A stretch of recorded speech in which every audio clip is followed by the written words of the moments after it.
Écoutez bien, la nuit a ses propres secrets, et certains ne devraient jamais être révélés.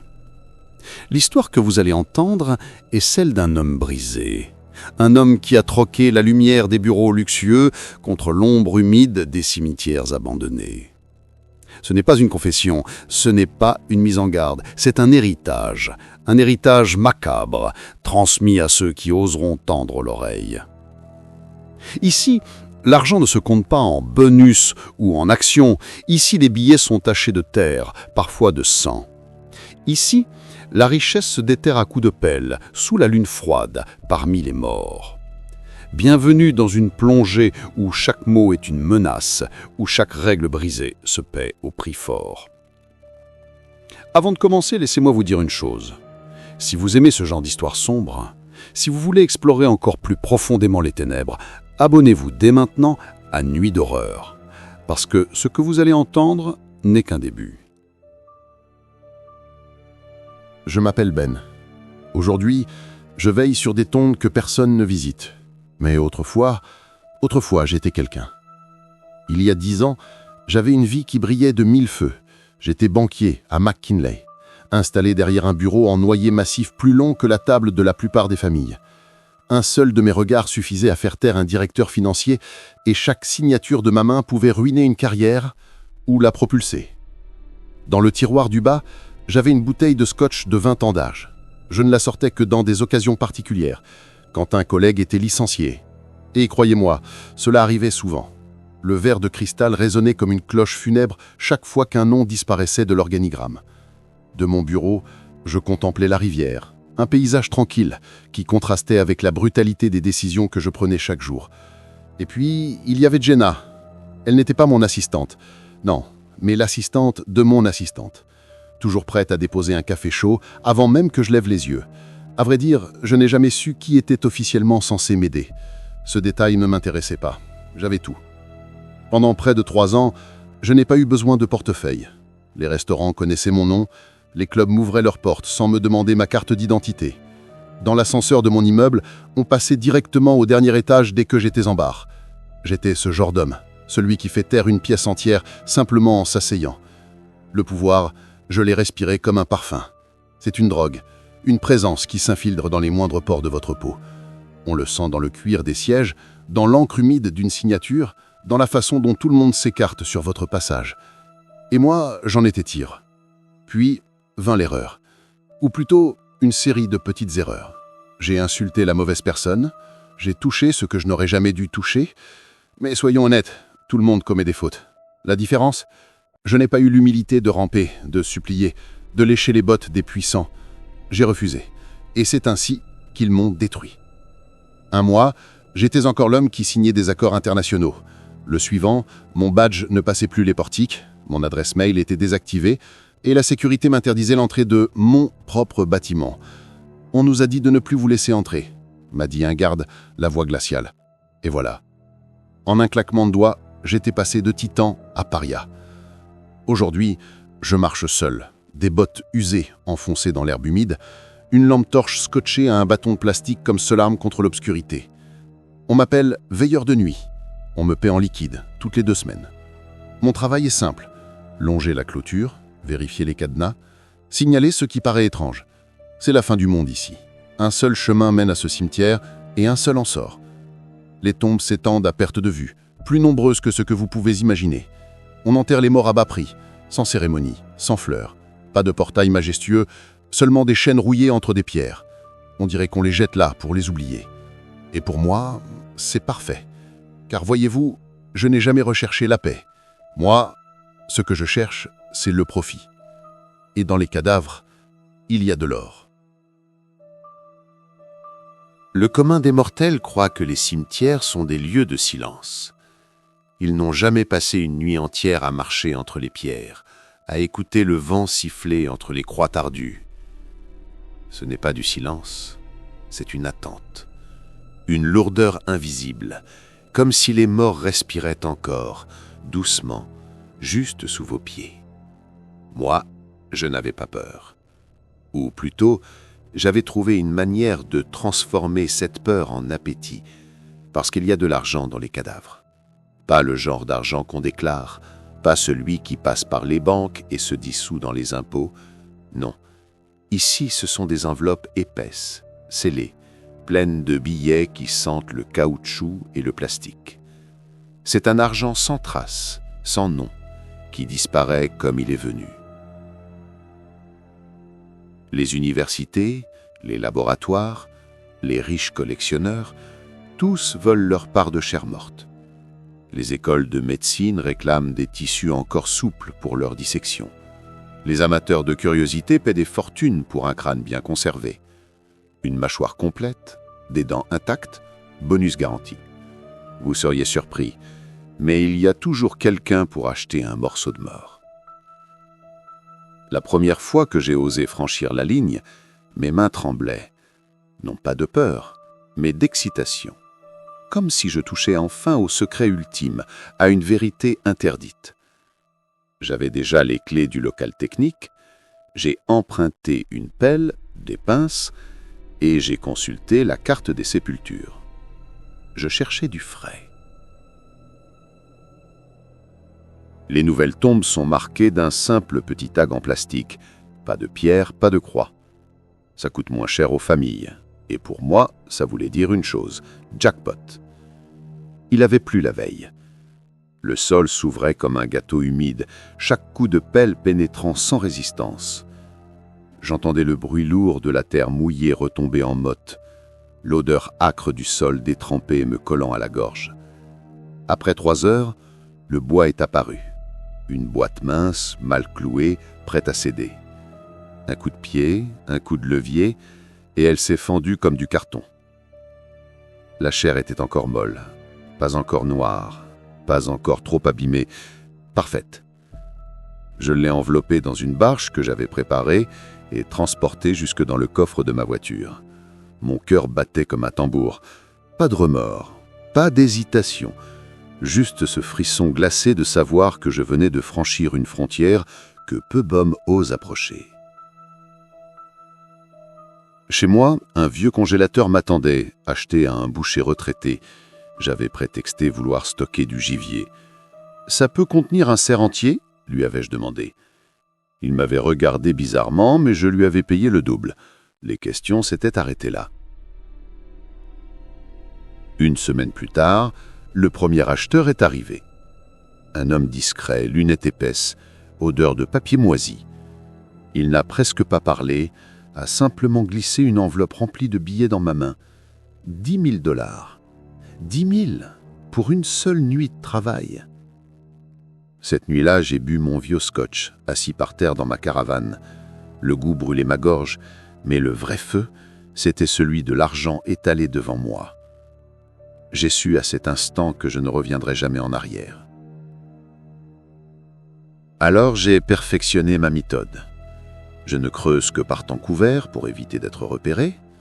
Je trace un signe discret à la craie sur les pierres que j'ai déjà exploitées. Je note chaque nom, chaque âge, chaque date dans un carnet. Un adulte récent, c'est le gros lot. Homme robuste, dents intactes, muscles encore souples. Les étudiants de médecine paient mieux pour ses corps. Quant aux collectionneurs, ils raffolent des crânes parfaits. Et moi, je me suis mis à aimer ça. Le bruit de la pelle qui tranche la terre, le craquement du bois humide, la résistance molle du corps quand je le soulève, les articulations éclatant comme du plastique à bulles. J'en étais ivre. L'alcool ne me manquait plus. Le vrai vertige, c'était ça. La certitude d'avoir volé une trésor à la mort elle-même.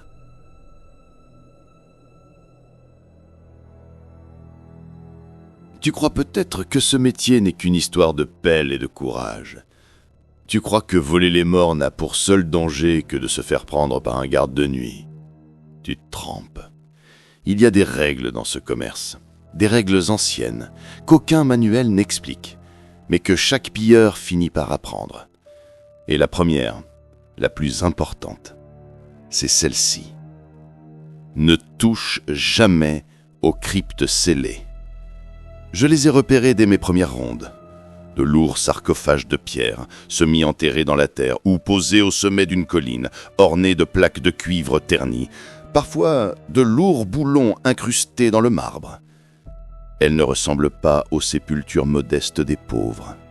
Non, elle respire une sorte de défi. Comme si elle te disait « essaie et paie le prix ». Et moi, à cette époque, j'étais encore arrogant. Je croyais tout savoir. Je me disais, si elles sont si solidement verrouillées, c'est qu'il y a quelque chose de valeur à l'intérieur.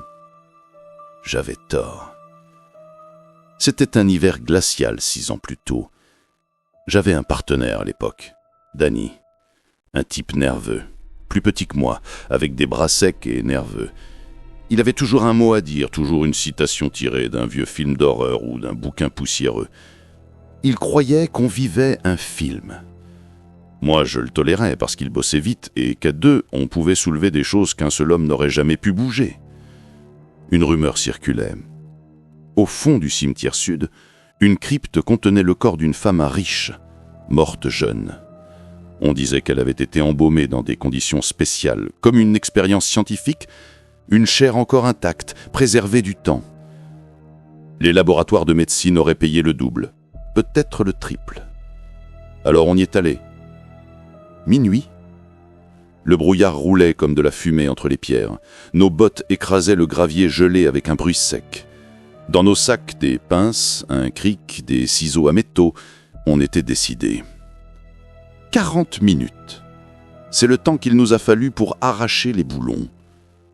Chaque cliquetis résonnait dans la nuit, comme si les morts écoutaient. J'avais la nuque en sueur, même dans ce froid mordant. Enfin, Danny a fait levier avec le cric. Le couvercle de marbre a cédé dans un grognement sourd. Et là, le cauchemar a commencé. Un bruit sec, humide, puis une explosion. Pas une explosion de feu, non, une explosion de chair en décomposition. Un jet brûlant, rouge-brun, qui est jailli comme une marée. Danny était devant, j'étais derrière. J'ai pu son corps secoué par la déflagration, son bras, son visage tout couvert d'un liquide épais, acide. L'air a pris une odeur insoutenable, mélange de sang pourri et de produits chimiques. Ça fumait sur sa peau, littéralement. Il a hurlé, mais pas comme dans les films, pas de cris longs et dramatiques, non. Un grondement étouffé, serré entre ses dents, comme si chaque fibre de sa chair brûlait. Je l'ai attrapé par les épaules, je l'ai traîné jusqu'au camion. On a vidé toutes nos bouteilles d'eau sur lui, on lui a arraché ses vêtements trempés d'acide. Ses mains étaient les pires. La peau cloquée, collée, qui s'arrachait comme du plastique fondu. Il a survécu, mais il n'a plus jamais été le même. Pendant des mois, il a porté des bandages. Encore aujourd'hui, il doit enfiler des gants même en plein été. Quant au travail, il n'a jamais repris une pelle. La dernière fois que j'ai entendu parler de lui, il faisait la sécurité dans un Walmart, du côté de Kingston. Un vigile brisé, qui détourne les yeux dès qu'il voit une pierre tombale à la télévision. Cette nuit-là, j'ai compris. Les cryptes ne sont pas des coffres-forts fermés à clé de la mort. Elles sont des prisons. Ce qu'elles contiennent doit y rester. Alors retiens ça. Ne touche jamais aux cryptes scellées. Pas pour de l'argent, pas pour la gloire, même si quelqu'un te promet 3 fois la somme habituelle, parce que tu pourrais finir comme Danny. Et crois-moi, personne n'a envie de finir comme lui. Il existe un autre signe que tu dois connaître, un détail simple, presque banal, mais qui sépare la survie d'une mort atroce. Ne touche jamais à une tombe où reposent des pièces, peu importe ce qu'elles sont. Vieux centimes, pièces étrangères, jetons de casino, laisse-les là. Ne cherche pas à comprendre, ne cherche pas à tester ta chance.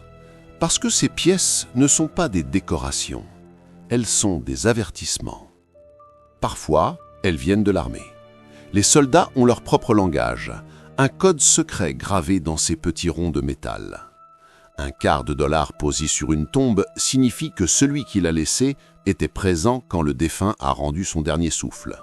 Une pièce plus petite peut indiquer qu'ils ont servi ensemble. Chaque valeur a son sens, et ce sens est sacré pour ceux qui le connaissent. Mais d'autres fois, c'est bien pire. Parce que certaines tombes n'appartiennent pas à des soldats. Elles appartiennent à des hommes que tu ne veux pas offenser. Des hommes encore plus puissants, morts que vivants. Des hommes qui, même sous terre, continuent de régner par la peur. J'ai appris ça par l'histoire de Kyle. Un type solide, musclé, rapide. On s'était croisés plusieurs fois, échangé quelques tuyaux. Il creusait plus vite que moi. Il me faisait presque passer pour un amateur. Il avait ce sourire arrogant, ce petit air de défi. La dernière fois que je l'ai vu, il se vantait. Il venait de trouver un corps grand, massif, un homme d'1,90 m, quarantaine, enterré récemment, le jackpot. Mais surtout, il m'a raconté qu'il y avait une pièce posée sur le cercueil, un simple nickel. Je lui ai demandé s'il l'avait laissé là. Il a éclaté de rire. « Quoi, tu crois à ces histoires de superstition, Ben ?» C'était la dernière vraie conversation que nous avons eue. Quelques jours plus tard, on a retrouvé sa camionnette. Garée de travers sur le bas-de-côté, portière conducteur ouverte, moteur froid, plus de pelle, plus de corps, plus d'outils. Rien. Sauf un ticket de caisse coincé sous l'essuie-glace, un reçu banal venu d'une station-service 2 comtés plus loin. Kyle avait disparu. La vérité, je ne l'ai apprise que bien après. Un ancien ami, lié à un syndicat du côté de Syracuse, m'a tout révélé. Le corps que Kyle avait déterré n'était pas n'importe lequel. Ce n'était pas un riche quelconque ni un notable. Non, c'était un soldat, un membre silencieux d'une organisation. Rien d'un boss flamboyant, rien d'un parrain qu'on craint à la télévision, juste un homme, mais un homme qui appartenait à leur famille. La pièce était là pour dire une chose: ne touchez pas.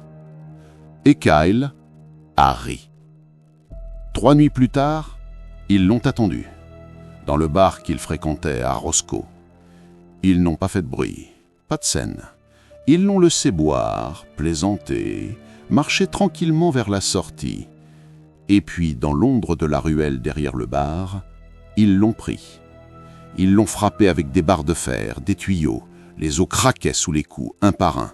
2 jambes brisées, presque toutes ses côtes.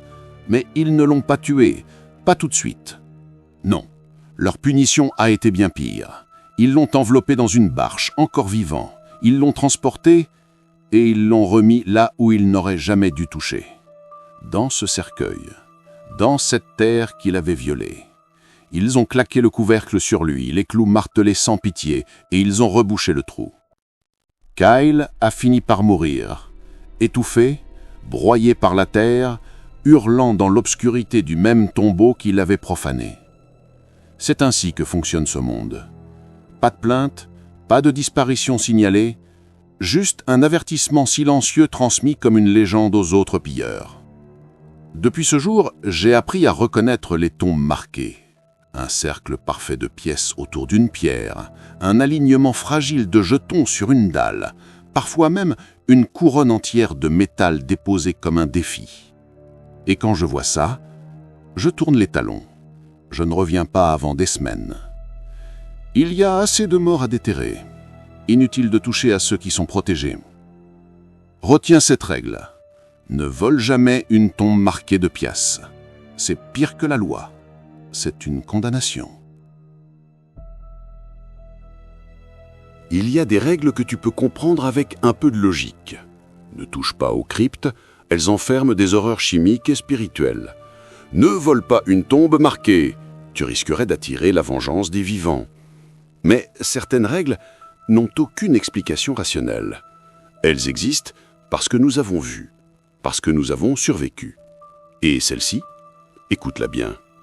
Si tu croises l'homme à la capuche verte, parle-lui, toujours.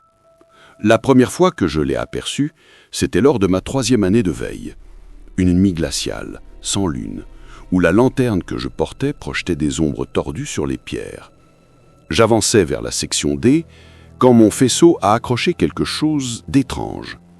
Adossé contre un grand monument, un ange de pierre aux ailes ouvertes, se tenait un homme.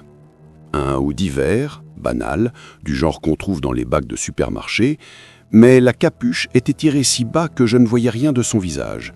Pas même un nez, pas même une lueur de peau, juste du noir, un gouffre d'ombre.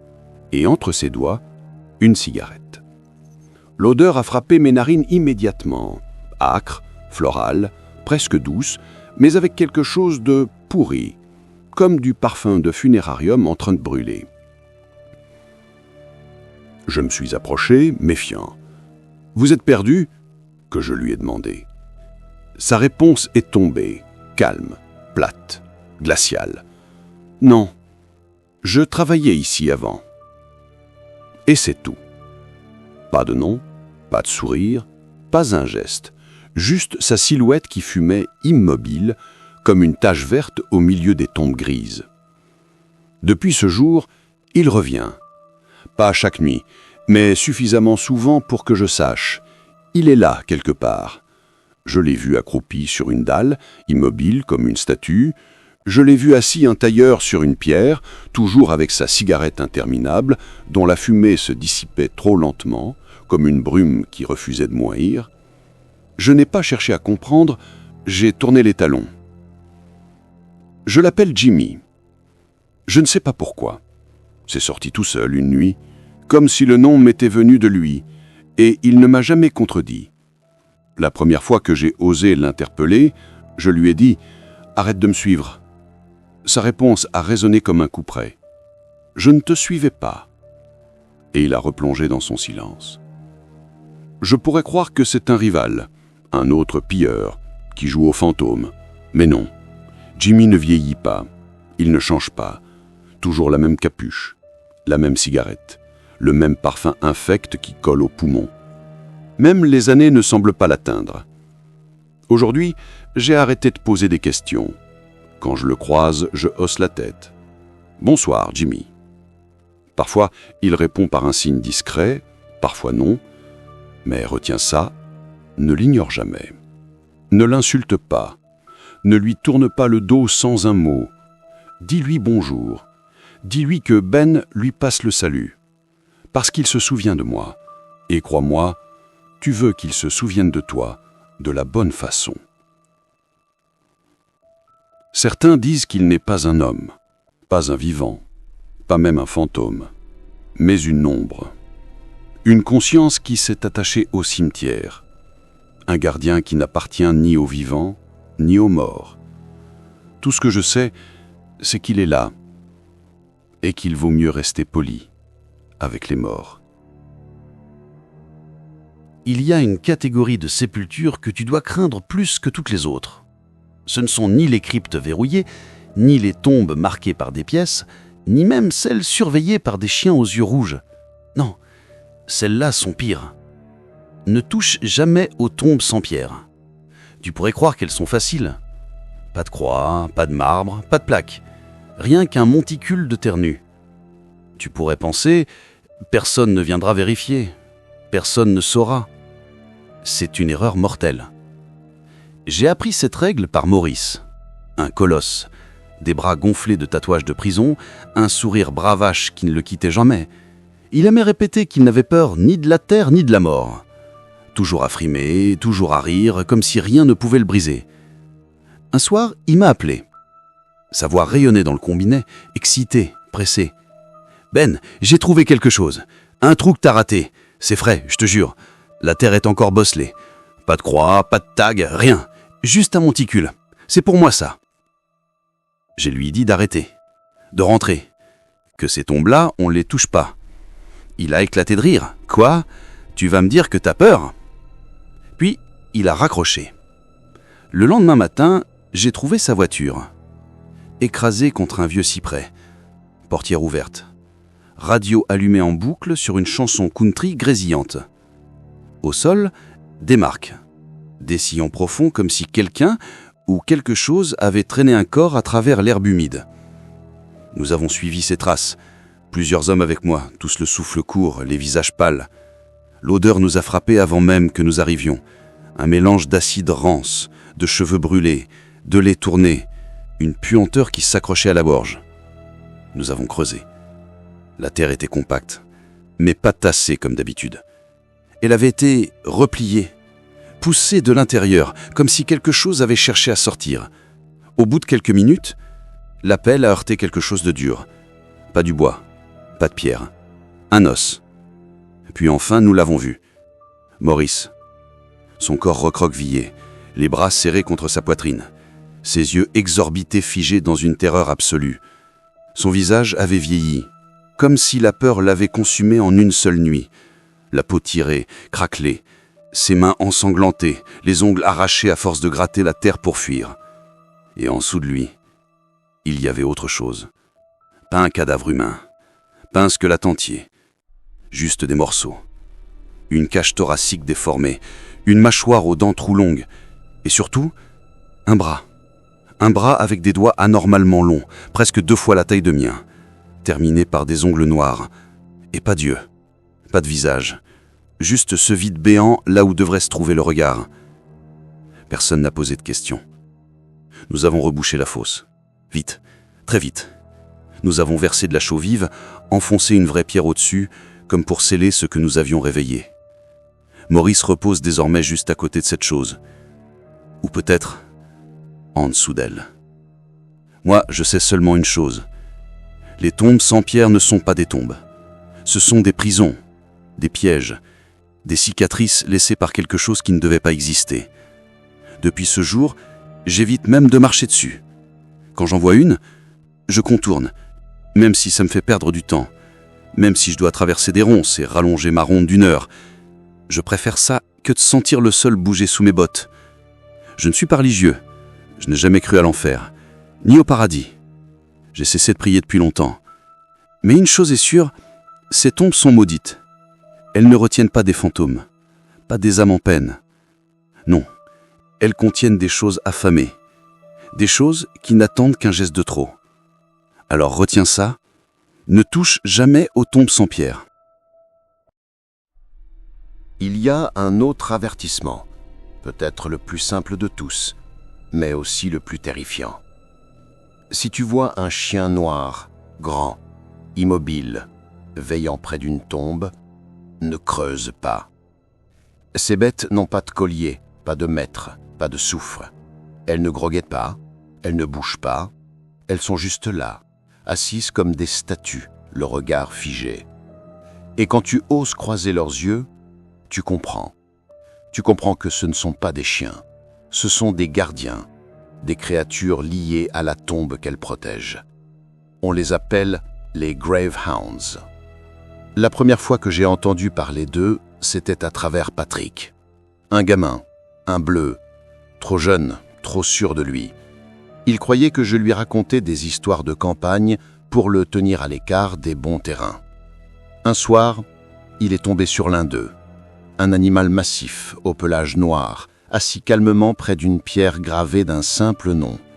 Walter C. Hanley. Aucune date, pas de fleurs, rien d'autre. Le chien était là, la queue enroulée autour de ses pattes, figé, les yeux rivés sur la tombe. Patrick a ri. Il a cru à un chien errant. Il a crié, sifflé, jeté un bâton. Rien. Le chien ne bougeait pas. Alors il a fait l'erreur. Il a avancé. Ils disent que la créature s'est levée d'un seul geste. Pas un bruit, pas un grognement. Juste un mouvement fluide, rapide, comme une ombre qui glisse.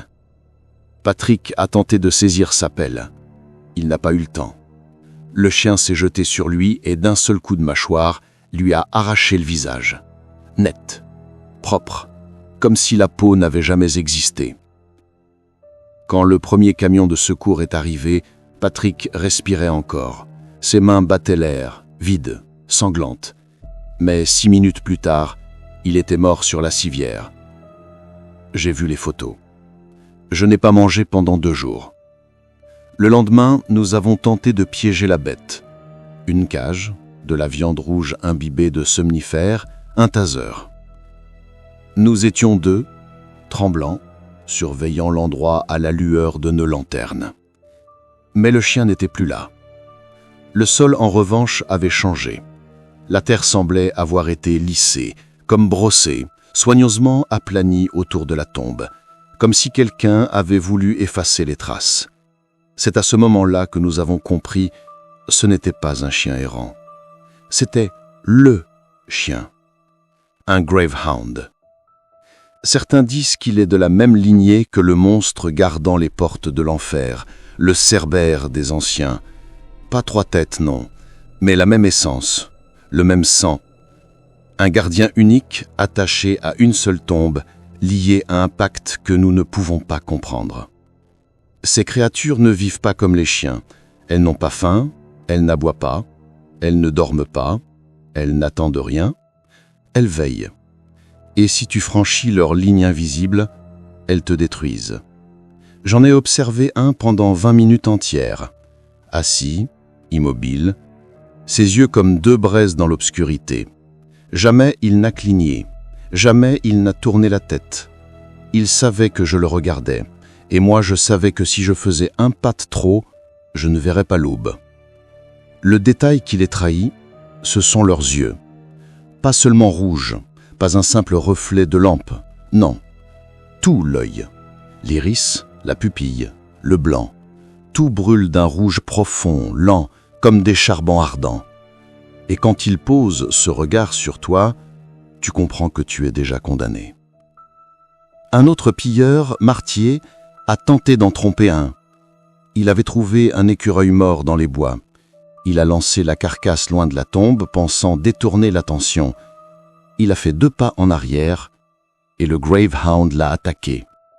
Résultat, 2 doigts arrachés, un genou broyé. Marty boitille encore aujourd'hui, incapable de creuser. Il passe désormais ses nuits à réparer des distributeurs automatiques. Tu ne peux pas ruser avec un Gravehound. Tu ne peux pas l'amadouer. Tu ne peux pas l'acheter. Ces créatures n'ont qu'une mission, protéger leur tombe. Et elles l'accomplissent avec une perfection absolue. Alors retiens ça. Si tu croises un chien noir aux yeux rouges, dans un cimetière, ne sois pas courageux. Ne sois pas malin. Pars, parce que si tu oses creuser, ce sera ton dernier acte. Il y a une règle que j'ai apprise dans la douleur. Pas auprès d'un syndicat, pas par une rumeur de bar, mais directement des morts. Ne reste jamais plus de 6 mois au même endroit. Ça peut paraître absurde. Pourquoi bouger quand le terrain est bon, quand l'argent coule à flot ? Mais ce métier n'est pas qu'une affaire de chair et d'os. Les morts observent. Et plus tu restes, plus ils te connaissent. Au début, rien. Les premiers mois sont faciles. Les corps sont dociles, inertes. La terre est généreuse, le silence complice. Mais vers le 4e mois, tu commences à sentir une résistance. Le bois du cercueil craque différemment. Les doigts des cadavres semblent se recroqueviller au moment où tu les touches. Pas un spasme, pas un hasard, non, une volonté, comme s'ils t'attendaient. Au 5e mois, ce sont tes affaires qui bougent. Un matin, j'ai trouvé ma pelle déplacée de quelques centimètres, sans explication. Une autre fois, c'est ma carte des sépultures, celle que je cache sous mon matelas, qui était maculée de taches de terre. J'habite seul, personne n'aurait pu y toucher. Et puis vient le 6e mois, le mois fatal. Je m'en souviens comme si c'était hier. C'était 3 ans plus tôt, dans une petite ville de Géorgie, à l'ouest d'Athens. Le coin parfait. Champ plat, cimetière bon marché, famille absente. J'y avais fait une fortune en 5 mois. Une année de salaire de banquier, empilé en billets, en moins de 150 jours. Alors, j'ai pris le risque de rester. La première alerte est venue lors d'une exhumation banale. Un vieil homme, enterré avec une bague en or et quelques dents en métal. Rien de spectaculaire. J'ai ouvert le cercueil, penché ma lampe et ses yeux étaient ouverts. Pas entr'ouverts, pas gonflés par la décomposition, ouverts, fixes, comme s'il m'attendait. J'ai reculé si vite que j'ai failli lâcher mon pied de biche. Quand j'ai osé regarder à nouveau, ses paupières étaient fermées, comme un corps normal. J'ai pris la bague, arraché les dents, mais je n'ai pas dormi cette nuit-là. 2 jours plus tard, quelqu'un a frappé à ma porte. Pas fort, pas comme un voisin impatient. Non, 3 coups espacés, puis 2 autres, lents, pesants. Je me suis figé, couteau à la main, assis sur mon lit. J'ai attendu, pas un bruit. Quand j'ai enfin osé regarder par la fenêtre, personne. Mais sur mes marches, il y avait des traces. Pas de bottes, pas de chaussures, des empreintes nues, boueuses. On distinguait les torseilles et les arches. Elles montaient sur le perron et ne redescendaient pas. Cette nuit-là, j'ai plié bagages. J'ai laissé mon congélateur, mes outils, mes cachettes, tout. Je suis parti avant l'aube, sans me retourner. Parce que j'avais compris. Les morts n'aiment pas être dérangés, encore moins être vendus, marchandés comme du bétail. Tu peux les tromper quelques semaines, tu peux les voler quelques mois, mais au bout d'un moment, ils se souviennent. Certains disent que c'est une question d'odeur, comme les chiens qui reconnaissent leur proie, que le pilleur de tombes dégage une senteur que les morts apprennent à sentir. Moi, je crois que c'est pire. Je crois que chaque exhumation te marque, comme une tache invisible, un sceau, une odeur spirituelle que tu ne peux pas laver. Elle s'incruste sous ta peau, jusque dans ton sang, et les morts te suivent. Alors retiens cette règle. 6 mois, pas un jour de plus. Pars avant qu'ils ne te retrouvent, avant qu'ils ne t'attendent au pied de ton lit, parce que tôt ou tard, ils viendront. Et crois-moi, tu ne veux pas voir ce qui sort de la terre quand ils décident de marcher à ta rencontre. 6 mois, c'est ma limite. Et ce soir, je suis arrivé au bout. Tout est prêt. La caravane est vide. Le congélateur débranché. Le camion chargé. Je n'ai laissé aucune trace. Pas même un mégot. C'est la règle. Disparaître comme si je n'avais jamais existé. La route m'attend. Un ruban noir vers l'ouest. Je n'ai pas d'adresse, pas de destination, juste un pressentiment. Ailleurs, il y a d'autres cimetières. Ailleurs, d'autres corps m'attendent. Mais cette fois, les signes étaient trop clairs. 3 nuits plus tôt, j'ai vu un grave-hand. Grand, noir, immobile, ses yeux rouges me brûlant dans l'obscurité. Mais ce n'était pas un regard neutre, pas un simple avertissement. Il a grogné, lentement, comme s'il m'avait reconnu. Je n'ai pas insisté. J'ai tourné les talons. Parce que dans ce métier, les avertissements sont la seule chance qu'on te laisse. Alors, j'écris ces mots comme un legs. Un guide peut-être, un rappel pour les fous qui songeraient à suivre mes traces. Peut-être es-tu l'un d'eux.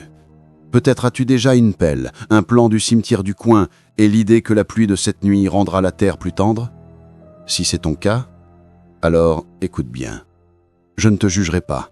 Moi-même j'ai choisi l'argent plutôt que le sommeil. Mais retiens ceci, chaque règle existe pour une raison. Brise-la et quelque chose viendra pour toi. Pas la police, pas la justice des hommes, non, quelque chose de plus ancien, de plus patient, de plus affamé. Moi, je ne suis pas un saint. Je n'ai jamais prétendu l'être. J'ai vendu des cadavres comme d'autres vendent des voitures. J'ai bu du scotch sur le dos des morts. J'ai transformé les cimetières en marché noir. Et pourtant, même moi, je sais quand une limite est franchie. Alors, retiens mes règles. Respecte-les. Ou accepte ton sort. Peut-être qu'un jour, nos routes se croiseront. Dans une station-service au milieu de nulle part. Devant une bière tiède et un sandwich emballé. Peut-être que nous rirons de nos cicatrices comme 2 frères d'ombre. Ou peut-être jamais. Peut-être que ce que tu viens d'entendre sera la seule trace de moi que tu connaîtras. Mais si c'est le cas, souviens-toi de ça. Les morts ne pardonnent pas. Et avant que tu ne partes, Avant que tu ne replonges dans la lumière rassurante de ton écran, fais une chose. Abonne-toi à Nuit d'horreur. Parce que ce que tu viens d'entendre n'est qu'une histoire parmi d'autres. Et certaines vérités, certaines règles, tu n'auras pas d'autre occasion de les apprendre. La route est vide. Mon réservoir est plein. Le prochain cimetière m'attend quelque part, avant que la terre ne se referme pour de bon. Et moi, je ne supplierai pas. Jamais.